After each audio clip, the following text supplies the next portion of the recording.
Good morning. Welcome to another Mindful Monday. I hope all of you had a wonderful, restful weekend and that you didn't spoil your Sunday with thoughts of Monday, but actually rested. Our bodies really need rest, and it's so important that we recognize that we take the time to sort of just get our body in a state of relaxation, get our mind in a place of relaxation, and that we do things that are helpful for us, whether that is going outside and getting some fresh air, getting some movement in, moving our bodies, going on a hike or taking a walk, taking a bike around the neighborhood or something like that. Just being able to be mobile actually helps your brain. It releases chemicals in your brain to boost your mood. And that's so important for not only your physical health, but as well as your mental health. Social connection is another big one. So, having healthy supports, having people around, and sometimes you might be more introverted. And so you don't really feel, you really enjoy time alone. You're not really feeling like you need to connect with others. But if you're extroverted, you get energy off of other people. So anytime you're finding yourself in a place of isolation that's greater than what you're used to and what you're comfortable with, you might start to notice that your emotions and your feelings start to tank and get lower. So it's really important that you're making time for social connections and you're looking after yourself in that way. So I have found that with a lot of people that the minute, and I'll be honest, even myself, if I'm not managing that part where I'm just working all of the time and I'm giving and I'm giving, and you're a parent, you're a caregiver, maybe you're looking after your parents, so there's a constant giving, right? There's a constant, like, you're looking after clients, you're giving at work, or in any capacity, you're sort of doing all of these sorts of things for others. It's very important that you recognize that it's that you take time for yourself.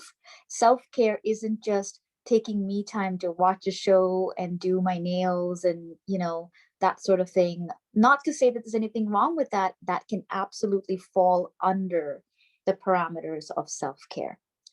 So it might include that. If I don't usually take time for myself, it might include that. It might include watching something if I work a lot. It might include taking a nice, relaxing bath if I barely ever rest. But it's not a place of just, oh, I'm just going to consume and do all of these things for me. So it's not a place of just looking after me, it's a place of caring enough for myself, and that extends to one of the things I want to talk about today, your mental health. So that extends to caring for myself, to the point where I care about what my emotions are saying to me. For those of you who have watched the video, you know what I'm talking about, the emotional dashboard. So, what is lighting up on my dashboard? Which emotion is lighting up?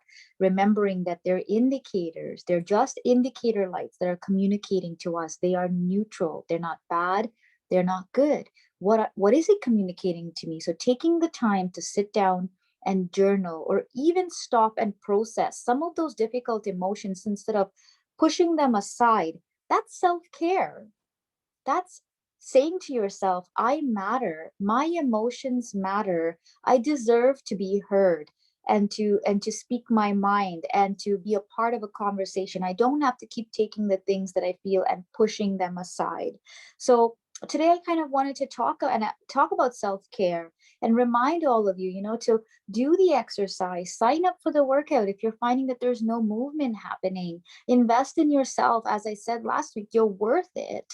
And recognize that what you contribute, what you invest in yourself today, changes what tomorrow will look like, changes what your future will look like.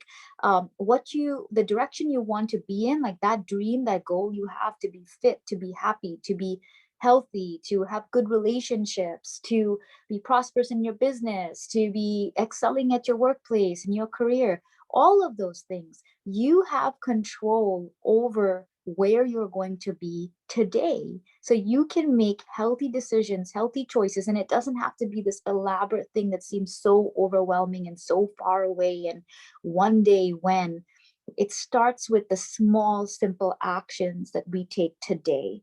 So that means spending extra time with your kids and cuddling them because you want to have healthy relationships with them in the future. That means taking that time, quiet time, to read a book, self-development, growing, investing in therapy, getting coaching, reading, praying, doing things that are going to help you, taking the bike ride, working out, and finding the pieces that work for you. Now, you don't have to do all of these.